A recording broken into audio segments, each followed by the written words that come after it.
This is the Chris Berry Show. Expert information on wealth, estate, and tax planning for the second half of life. Information that you can understand. Here's your host, Chris Berry. Welcome to the show. So every week we start with a positive focus, something positive that happened the previous week. And this past week I have a couple great things. First of all, we wrapped up the Alzheimer's Walk. So super excited. We raised over $180,000 to go to the Alzheimer's Association. This is the Alzheimer's Walk. Every year we help organize it. Probably over the last couple of years, we've raised over $50,000 just as a firm to go to the Alzheimer's Association. It's something that's near and dear to our hearts. The walk day, we had over 1,000 walkers at our walk in downtown Brighton. It was great to see a lot of our clients, our friends, family, and it was just amazing to have that Alzheimer's Walk. So it was great to wrap that up. And then also another positive focus, I spent some time actually out of the office this past week. I flew down to Indianapolis for a workshop and more of a mastermind where myself along with 300 of the top financial and legal and tax professionals in the nation. We sat down together and shared some best practices, shared some strategies for helping our clients, and talked about some of the things going on in the economic environment. And a lot of great things walking away from that workshop in Indianapolis. And one of the things we talked about was with regards to interest rates and how interest rates have been heading down if you've been following any of the news, and also just the effect this is having on the bond market. And it was interesting, actually had a professor from Wharton talking about the effect of actually demographics on bonds and how with the aging population and more people going to safety, just pure supply and demand has lowered some of the returns that individuals are getting on bonds. And so for a lot of retirees, having that classic kind of equities and bond portfolio isn't as diversified as one might think these days because bonds and equities have been tracking together. So we always kind of view bonds and equities as opposite sides of a seesaw. But in reality, with a current economic market, the downturn in interest rates, a lot of bonds have been underperforming. And so we talked about different strategies, understanding that maybe bonds aren't necessarily the answer for the conservative investor if they're looking for returns plus safety. So that was one of the interesting things from the workshop, or probably a better name for it would be a mastermind, just sharing kind of best practices, best strategies for helping clients plan for the second half of life. So it was great to sit down with other advisors and other attorneys to talk shop for a couple days, and also to get out of kind of the everyday working with clients, just to kind of take a breather, lift my head up, see what other advisors, other attorneys are doing in terms of helping clients. So it was great to step away, kind of get out of the office a little bit. And also, I've never been to Indianapolis. I was trying to think. I had a dinner with an attorney and advisor friend of mine from New Jersey, Victor Medina. And I was telling him that, surprisingly enough, I've never been to Indianapolis. I've been to a lot of other places, especially a lot of work conferences, because I do get out quite a bit for ongoing continued education, whether I'm presenting or I'm in the audience. But for whatever reason, I just can't think. I don't think I've ever been to Indianapolis, and didn't get to see much of the city. That said, I was basically at a hotel and went out for a nice dinner with a friend of mine. But yeah, so it was great to see Indianapolis. So that was a good positive focus. Then another positive focus, this might be the whole first segment here, is my wife and I, this was the first time we've done this, but we went to what's called Theater Bazaar, which is a masquerade ball in downtown Detroit at the Masonic Temple, where you have to dress up and wear a costume and everything. It was pretty interesting seeing some of the different costumes and just the show itself, where it was at the Masonic Temple, and basically on each floor there's different artists, and it was just amazing the amount of effort put in the backdrops and the designs and the artistry. It was interesting to say the least. So that's my positive focuses for this week, and I think it's a great way to start every show off on the right foot. And so what we're going to talk about this week, first of all, I'm going to talk a little bit about Social Security. And maybe a little bit different idea of claiming Social Security. And then I'm going to talk about something that's been coming up a lot, and the idea of rolling over a 401k when you leave employment. With a lot of, we've been sitting down with a lot of clients who work with GM or Beaumont, and there's been a lot of downsizing and people maybe getting laid off or downsized and trying to figure out what to do with that 401k that they left at that old employer, what to do with that. And so we'll talk a little bit about that. And also we have some free reports for you as well on both of those topics, both Social Security as well as what to do with that 401k rollover. Because we're all about education at our firm. We want our clients well educated. And that's one of the reasons that I spend so much time attending different educational workshops. For example, early in January, I'm going to be attending a workshop with probably 3 of the experts as it relates to tax-efficient retirement planning. So in January, I'm going to be traveling to Scottsdale, Arizona, which is a great time to go there to get out of the Michigan winter. So that's one part of the reason why I'm going there in January. But also there's going to be some real experts, probably 3 of the top national experts as it relates to planning for a tax-efficient retirement. So the first expert that's going to be there is Ed Slott. If you haven't heard of Ed Slott, he's nationally known. Wall Street Journal has recognized him as basically, they call him America's CPA. He's a CPA, and he's really been talking about retirement planning and IRAs and tax-efficient retirement for a number of years. He's on PBS. And in fact, he has a PBS show where he talks about tax-efficient retirement, but PBS has said that it's the number 1 grossing in terms of donations program they have. And so Ed Slott will be there.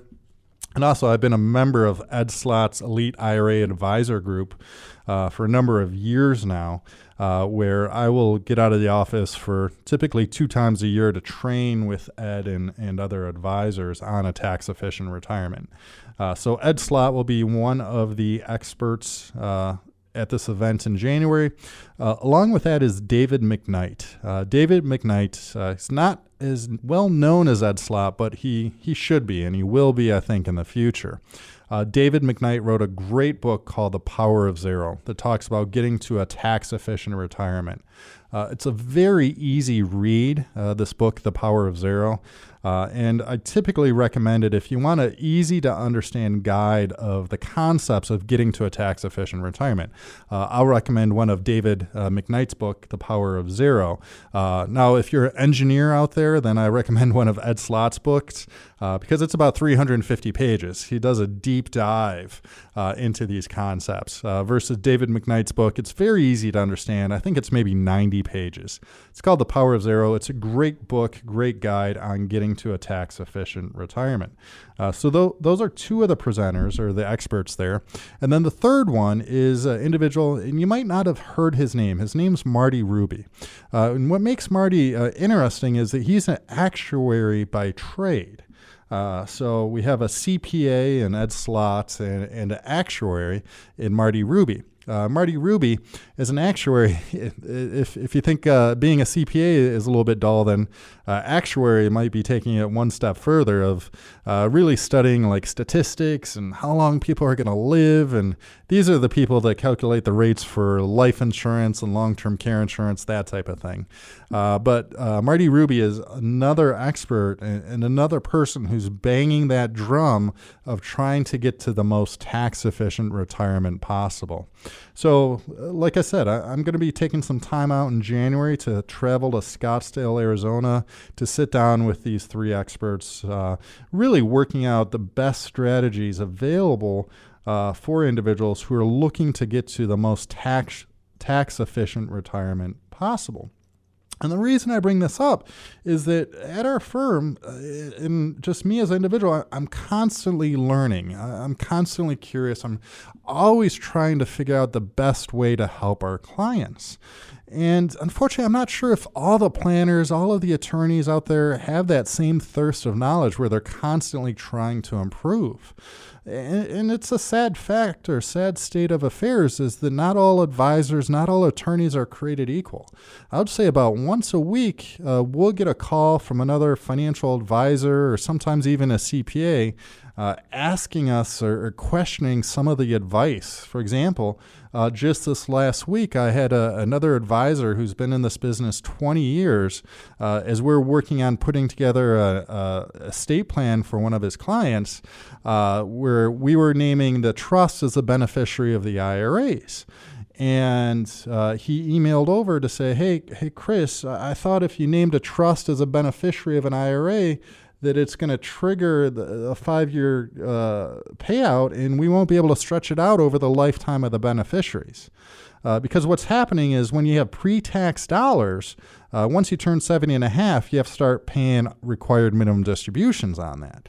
And then when you pass away, it becomes an inherited IRA where you can stretch out those required minimum distributions over the lifetime of the individual.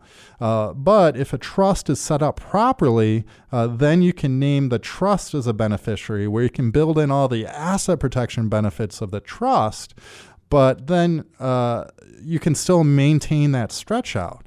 And this is something that's been going on since 2004, where there was a private letter ruling that said if you set up a trust in the proper manner, it still can qualify for that stretch out. And so the fact that there's another advisor or even another CPA out there who doesn't know this planning technique, it leaves me and my team just flabbergasted that unfortunately there is different levels of knowledge out there. So you have to be careful where you're getting your education from, because not all attorneys, not all advisors, not even all CPAs have the same level of knowledge. For example, we'll give CE presentations to CPAs talking about different types of trusts, and because they're typically working with business owners or small business owners, they're not really focusing on the retirees and the tools of the trade for retirees. So they might have a blind spot as it relates to some of the planning strategies that are available. Plus, most CPAs and tax preparers, they're really looking in the rear view mirror of what happened in the past versus doing true tax planning moving forward. So it's something that you have to be careful with. In fact, we were giving one of our workshops last week where an individual said that, his attorney said that you can't name a trust as a beneficiary of the IRA. And I was a little bit cranky, I think, that day. It was a long day, but I had to explain, and I went kind of hard in the paint explaining why. Again, there's different levels of knowledge out there of, yes, you can name a trust as a beneficiary of an IRA. In fact, we have a Supreme Court case called Clark versus Ramaker that puts an emphasis on naming the trust as a beneficiary of these IRAs. Because if you don't name the trust, or if you don't set up the trust properly, and you don't name the trust as a beneficiary, then when it becomes an inherited IRA, the Supreme Court case, Clark versus Ramaker, said that there's no asset protection because your IRA is actually protected up to $1 million from creditors or a lawsuit. But when it becomes an inherited IRA, you don't have that same level of asset protection. So it puts an emphasis on naming the trust as a beneficiary. And again, it's just if you don't have the deep enough level of knowledge, if you're just dabbling in this area, you're not going to have the right answers. And that's the difference between a family passing down wealth and legacy and having it protected versus potentially losing that in a divorce, a lawsuit, a creditor action, a bankruptcy. Because a lot of times IRAs are clients' largest assets. And if there's advisors or attorneys or CPAs out there who are not giving clients the most advantageous way to protect those IRAs or pass that legacy on to the next generation, then the people who are feeling the brunt of the bad advice are the clients out there. And so that's something that we're really passionate about, is making sure that our clients are well educated, making sure that the public is well educated. Because if you're listening to this show, you might not be one of our clients, but I want you to know kind of the right and wrong way to do things. I want you to know what the options are. Being completely independent as a financial advisor and attorney, we have all these tools available to us. And my goal is to make sure that we're well educated so that we understand what your goals are, what your dreams are. We develop the right strategies, and then from there we use the right tools for the job. And if you have an advisor or professional who's helping you and it doesn't have a deep enough level of knowledge to understand how best to use these tools, then you might be in a bad position. You might be getting bad advice out there. So again, that's why we do this radio show. That's why we have weekly workshops where we talk about legal, financial, and tax planning for the second half of life. So coming up, we have a bunch of workshops coming up at one of our different locations, whether it's Ann Arbor, Livonia, Novi, or Brighton. And if you want more information on that, you can give us a call at 810-355-2584, or you can visit our website, thechrisberryshow.com. But we have workshops coming up in Ann Arbor, Livonia, Novi, as well as Brighton in the next couple of weeks, where we talk about these concepts, the idea of how should we leave these IRAs to the next generation? Do we need a will versus a trust? What should we be thinking about tax planning? So join me as we continue this conversation. We'll start talking about Social Security planning in the next segment.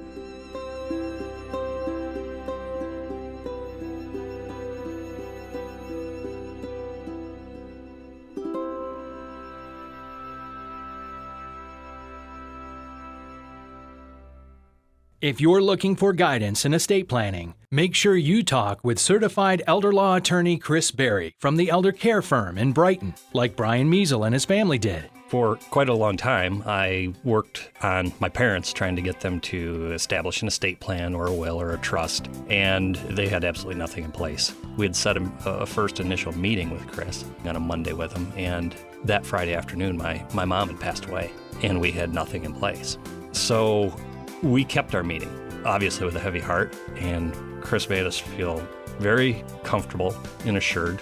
My dad is a person who doesn't care for politicians or attorneys, and he really likes Chris.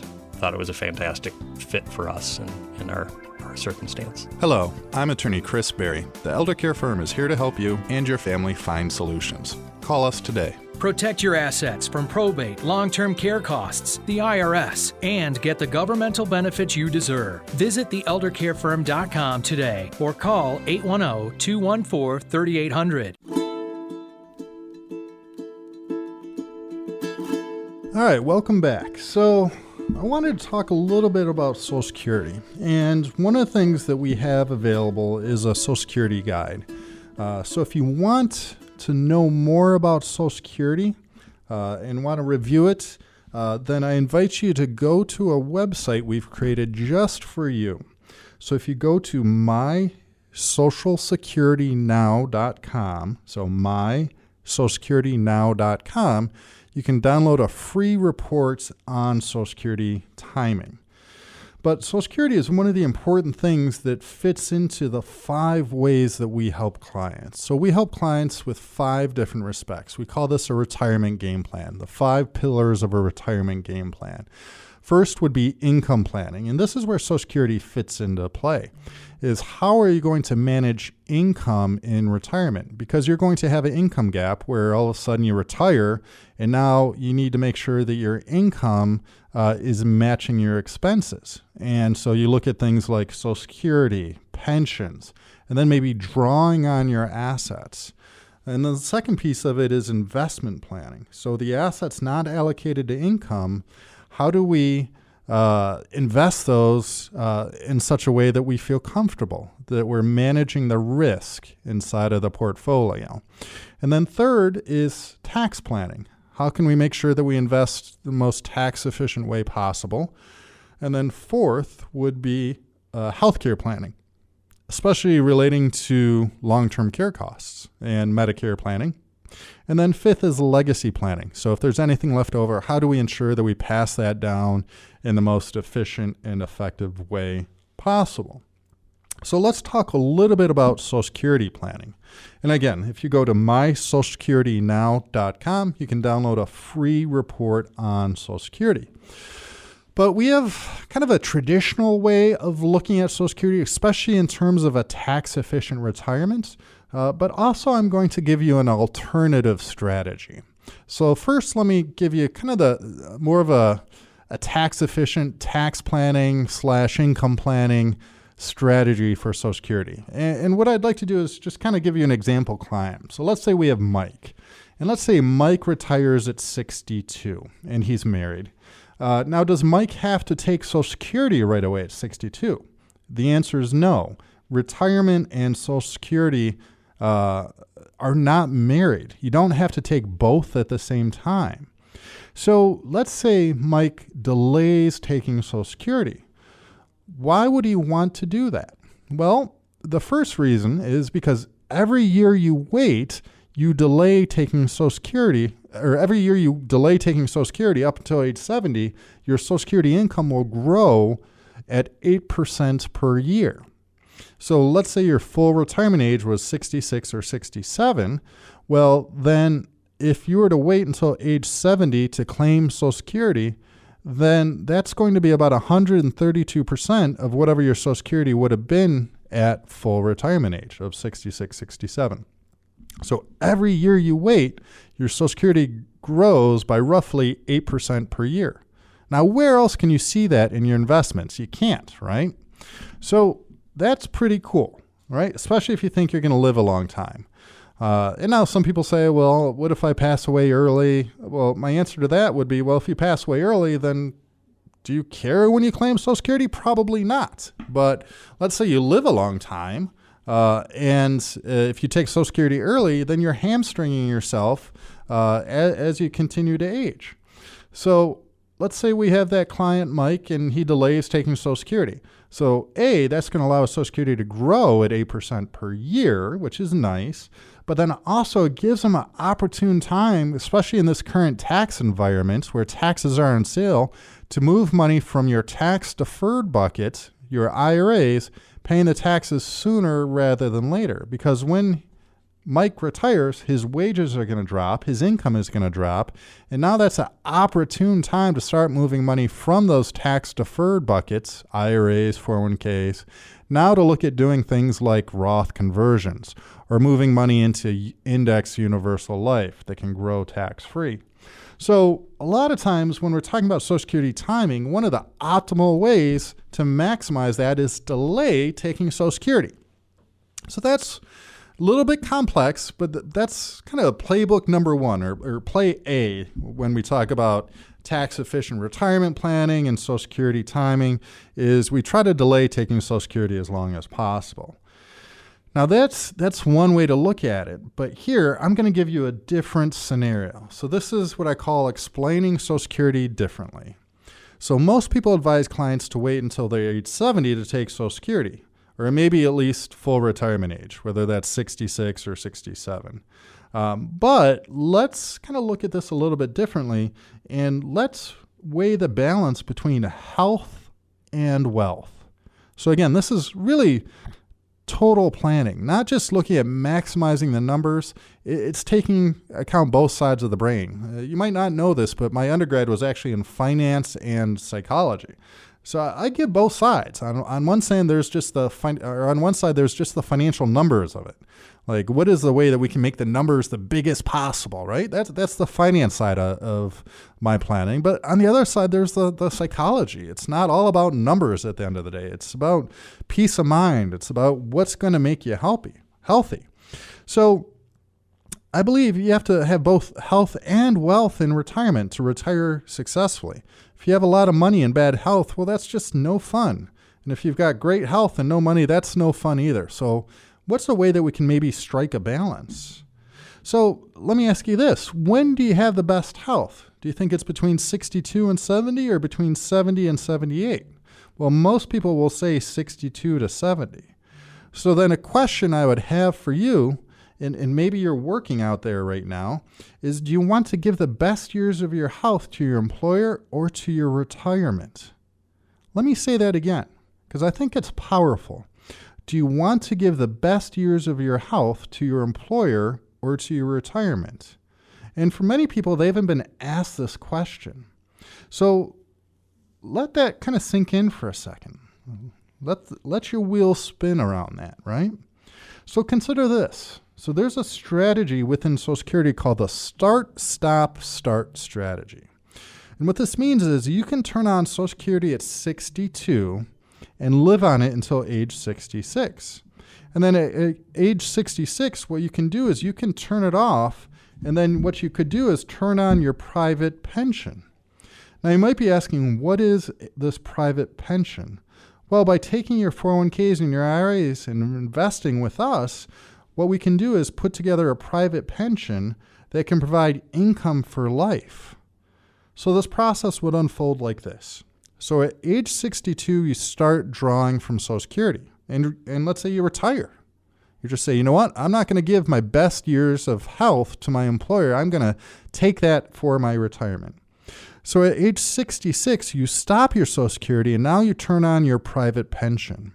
And so from 66 to 70, Social Security now rests and grows at 8% per year.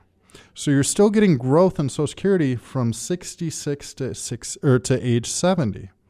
And then at age 70, you start back your Social Security, and the effect is that your income at age 70 between your Social Security and your private pension could easily double what it was you were taking out 8 years earlier at age 62.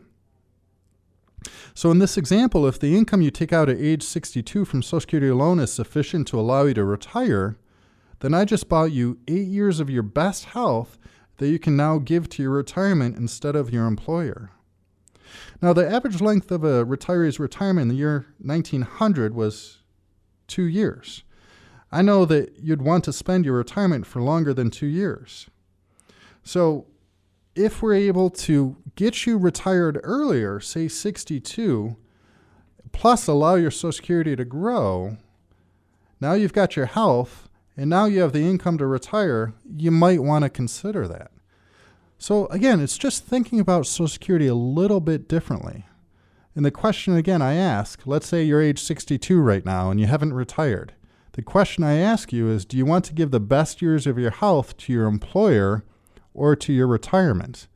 And if I can create a strategy for you to retire earlier but still have income for life, then isn't that something you should explore? And again, this is something that we help clients with, is developing that income plan. Not everyone is in the same situation. Maybe this applies to you.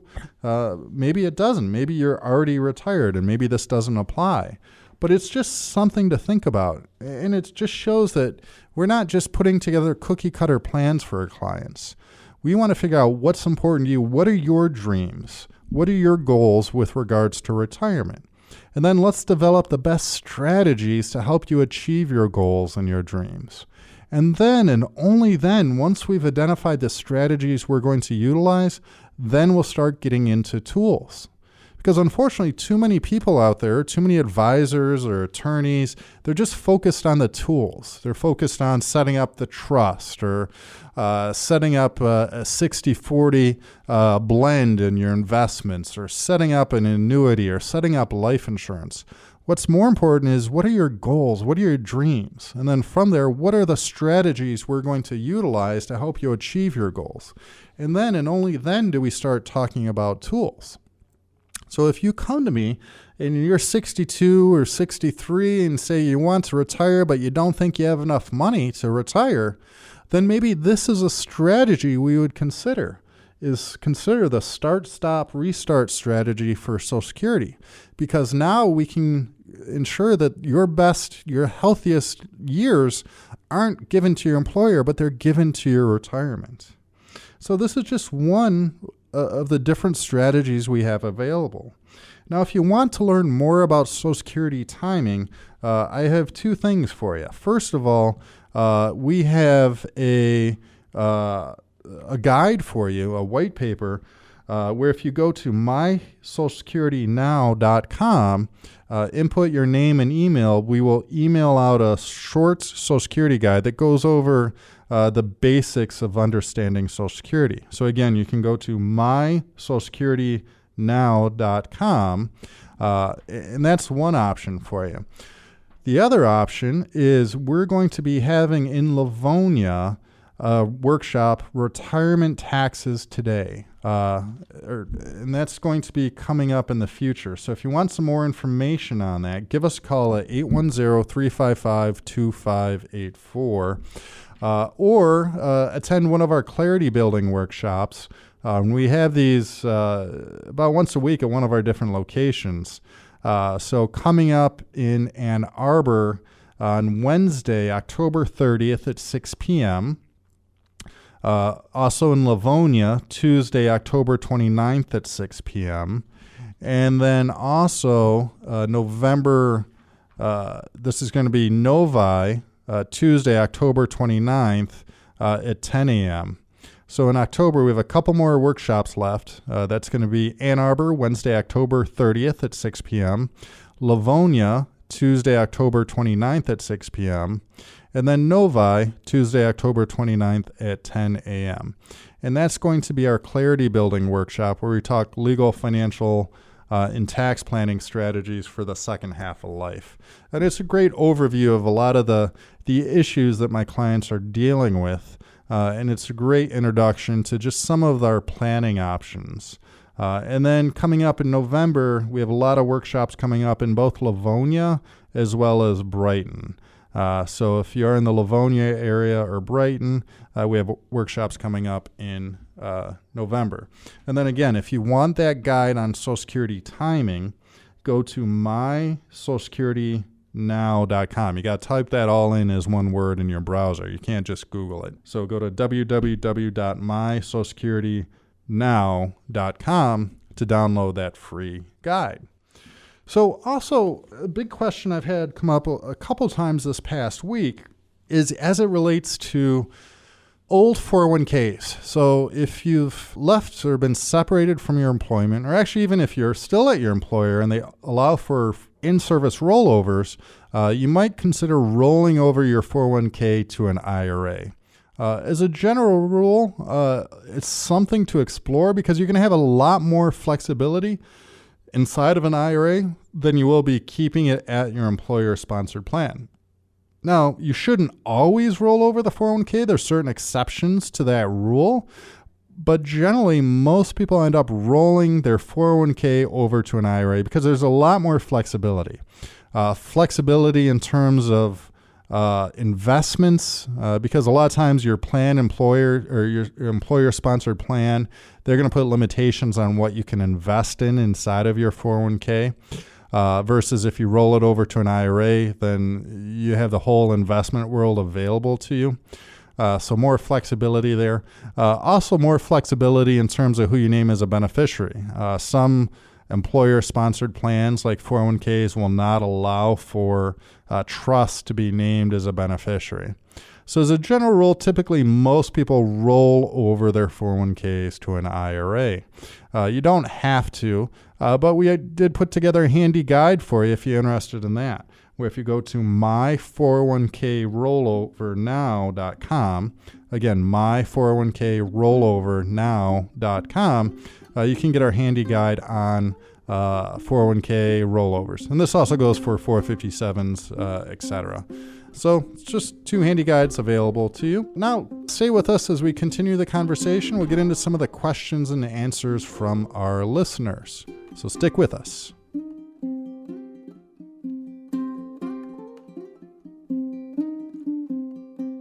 If you or a loved one is in need of estate planning, make sure you talk with certified elder law attorney Chris Berry from the Elder Care Firm. like Don and Deb Milner did from Heartland. We worked all our lives for retirements and pensions and everything. And if you don't pay attention, somebody will become ill and you'll lose everything that you have to the illness. And then when one of you closes your eyes and leaves, the other one goes, I'm standing here bankrupt, broke, and I'm in my 80s. What do I do? You can prepare for dying in estate planning, but what happens if you live and you have to sustain yourself, in a nursing home or an extended care facility and those kinds of things? So if you don't plan for that, you're going to end up in a really different place. I guess from my perspective, I would recommend Chris to anybody. He and his staff treat us like family, not just somebody that I'm paying to take care of my estate. Hello, I'm attorney Chris Berry. I can help you develop the best plan possible. The Elder Care Firm is here to help you and your family find solutions. To schedule a consultation or sign up for a workshop, visit theeldercarefirm.com today or call 810-214-3800. Welcome back. So we've talked about some Social Security timing strategies, maybe thinking about Social Security a little bit different with the start, stop, start strategy, where if I were to ask you the question, do you want to give the best years of your health to your employer or your retirement? We talked about a strategy where you can ensure that the best years of your life, your best health, go to your retirement versus your employer. Then if you wanted some more information on Social Security timing, we put together a report at mysocialsecuritynow.com. Just put in your name and email and we'll send you that free report. And then also we talked briefly about 401k rollovers. How if you do have a 401k at your old employer, a lot of times it makes sense to roll that over to an IRA. Not all the time, but a lot of times it does make sense. And we put together a handy guide for our listeners here, where if you go to my401krollovernow.com, you can download a free guide just providing some information or some things to think about as it relates to rolling over that 401k. Now what we're going to do on the show, and we do this quite often, and if you do have questions, you can always email us those questions. But what I did is I pulled some of the questions we've had from the previous couple of weeks from some of our listeners. So if you do have a question, feel free to email us anytime at askchris@thechrisberryshow.com. Again, askchris@thechrisberryshow.com. So if you do have a question you want us to tackle on air or something we can help you with, just shoot us an email at askchris@thechrisberryshow.com. So here's some of the questions we received from our listeners. So this first one, what considerations are important for people who have blended families? And that's remarriage with shared or not shared children. And this is something that we get quite often, especially with, 1 in 2 marriages ending in divorces these days. There's a lot of blended families where maybe there's children from a previous marriage. Maybe there isn't children from a previous marriage. But how do we handle this from an estate planning perspective? Well, this is one of those situations where a lot of times we will use a trust as part of the planning. Now, keep in mind, we don't always have to use trusts. And if you wanted to know more versus trust versus wills, I invite you to attend one of our workshops. But a lot of times we do use a trust as part of the planning. So one of the things we might say is, well, first of all, we have to decide, how does the family really want to plan for it? Do they want, if one spouse passes away, all the money to go to that surviving spouse? Does it go to them outright? Is it held in trust where that surviving spouse can utilize it? Or do we carve out a portion to go to the spouse, maybe a portion to go to the kids from a previous marriage? And this is where, whether it's myself or one of our other attorneys, sit down with a family and really, again, we figure out what are their goals, what do they want to see happen, and then we develop the strategies and utilize the right tools to help them achieve their dreams and their goals. But a lot of times it does involve a trust. So let's say we have a married couple, and let's say we have a husband and wife. The husband has children from a previous marriage. Let's say the wife doesn't have any children. How might we set that up? Well, what we could do, because maybe the husband wants to provide for that wife, we could say that Well, upon the husband's death, then the money is held for the benefit of the surviving spouse. Maybe a portion of it. Maybe 75% is held in trust for that surviving spouse, where the surviving spouse can access the funds for her needs. And then if that surviving spouse were to pass away, not only the 25% that goes outright to the kids, but maybe that 75%, whatever is left over of that spousal portion, also goes to the kids. So that's a way that we could provide for that surviving spouse, make sure that surviving spouse is taken care of, but also honor the children. Or here's another situation. This one recently came up. Family, the wife, all she really had was a condo. And actually wasn't a wife. It was two partners. They've been living together for about 10 years. They weren't married. But the woman who owned the condo didn't want to kick out the boyfriend. But she wanted that condo to go to her 3 children. But she didn't want to kick out the boyfriend. So what we talked about was a couple different ways we could do it. One way is we could say that, okay, we'll do a trust, and we'll say if the woman passes away, that now there's a life estate created for the boyfriend, where the boyfriend, while he's alive and well, can live in the condo, pay the taxes, maintain the upkeep of the condo. But if he were to pass away or if he were to move out, then the condo reverts to the 3 children. So that's one way to do it, and that puts the power in the boyfriend's hand.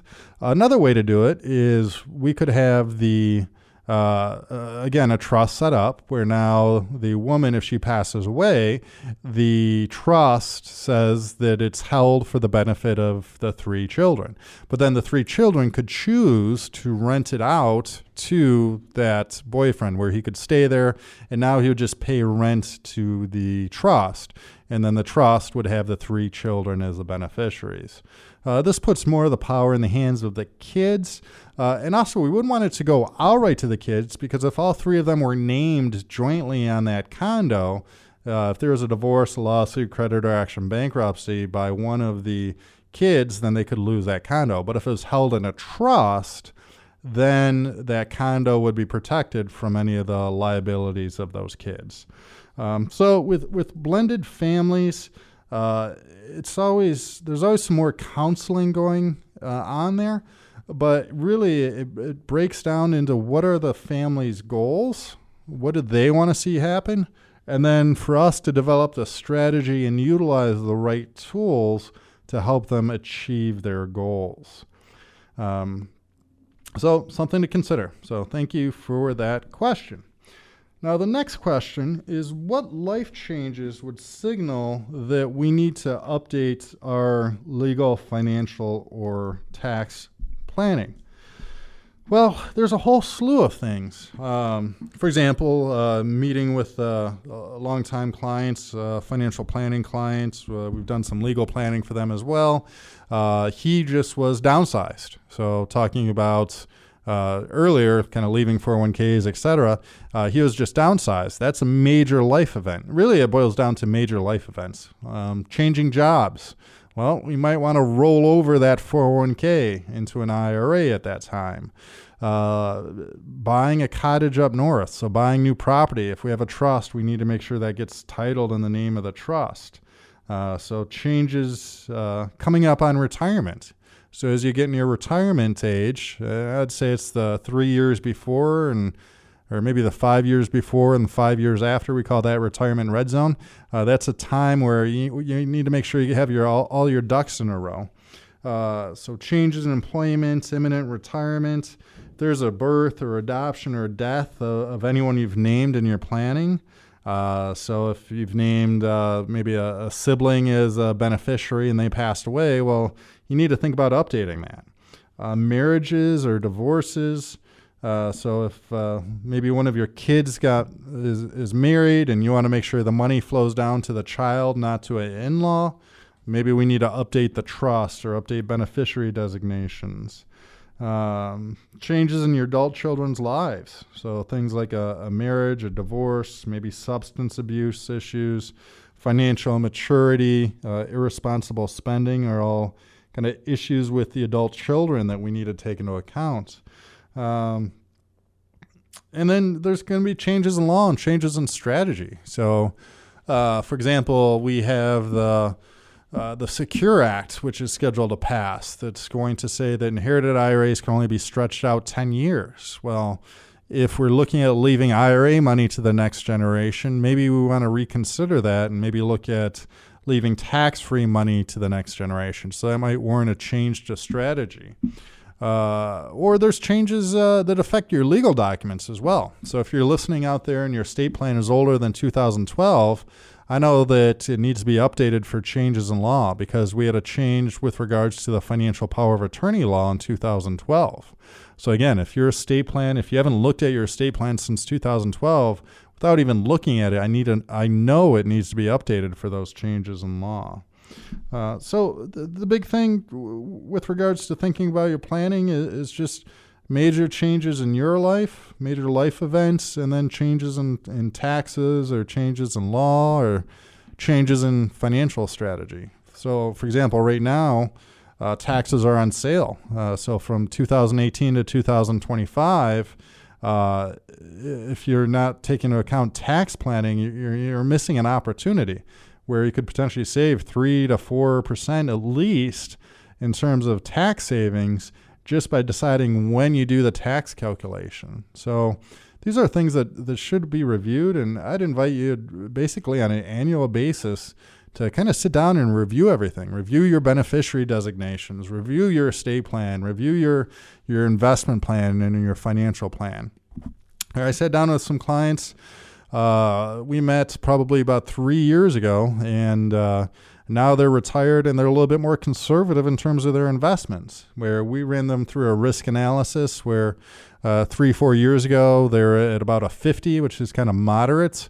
But now we redid that and they're at about a 33, which is relatively conservative because they know they don't have as much time to make that money back if there's a downturn in the market. So we need to fix or allocate their investments more in tune with where they're at. So things are constantly changing. And so it's good to review these. Follow-up question to this is, if I do want to change something in, say, my estate plan, do I need to scrap my old estate planning or can I make an amendment of some sort? Well, it really depends. And this is something that we do is when we sit down with clients, we do a review of their current planning, whether it's financial planning, tax planning, or estate planning, figuring out where they're at. And in fact, we have a tool, we call it estate planning audit, where we sit down, review this with client, kind of review where they're at and then figure out where they want to go. And if there's a gap, then we'll figure out how to best close that gap.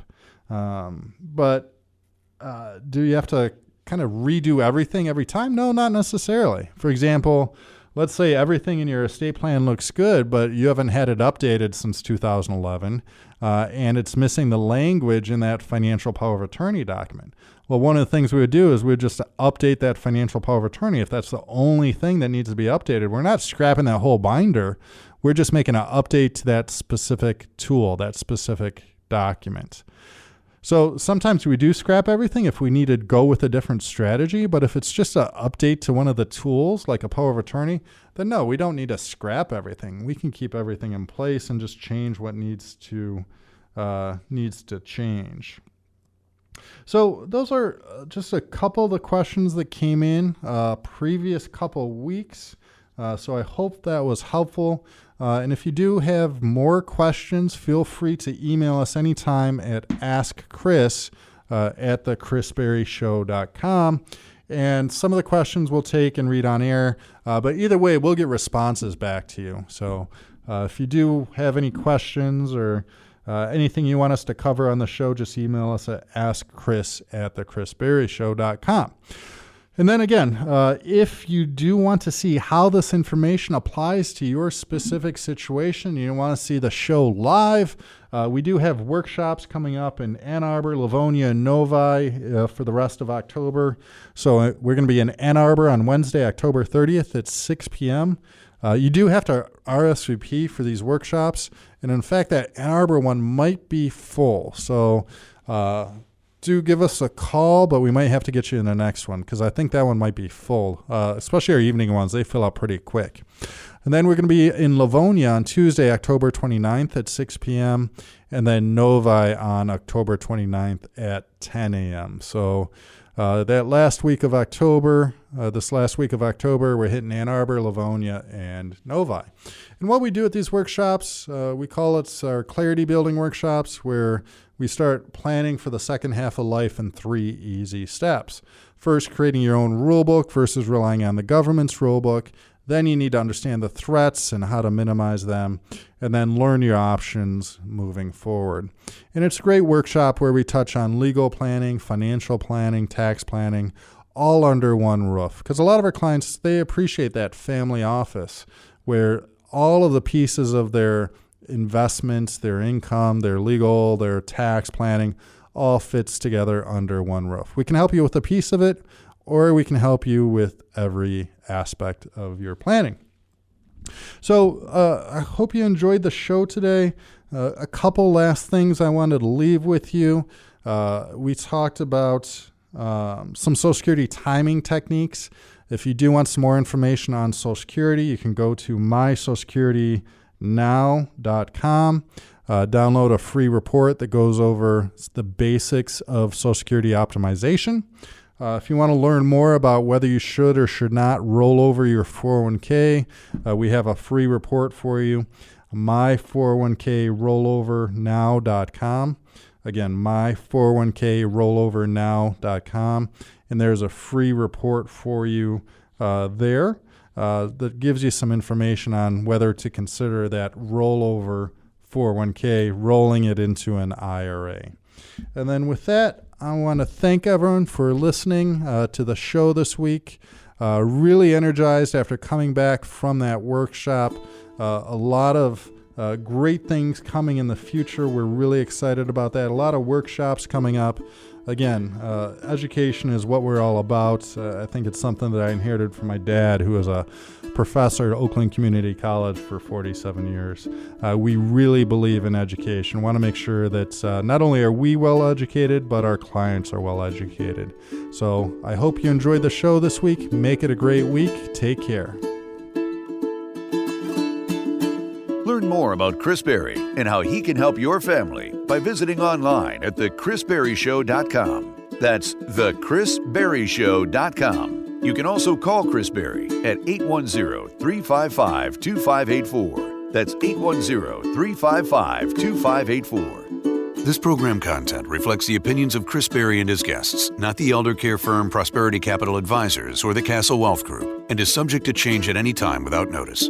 Content provided herein is for informational purposes only and should not be used or construed as investment or legal advice, or as a recommendation regarding the purchase or sale of any security, or to follow any legal or tax strategy. There's no guarantee that the strategist's statements, opinions, or forecasts provided herein will prove to be correct. Past performance is not a guarantee of future results. Indices are not available for direct investment. Any investor who attempts to mimic the performance of an index would incur fees and expenses which would reduce returns. All investing involves risk, including the potential for loss of principal. There's no guarantee that any investment plan or strategy will be successful. We recommend that you consult with a professional dedicated to your needs. This program is furnished by the Elder Care Firm.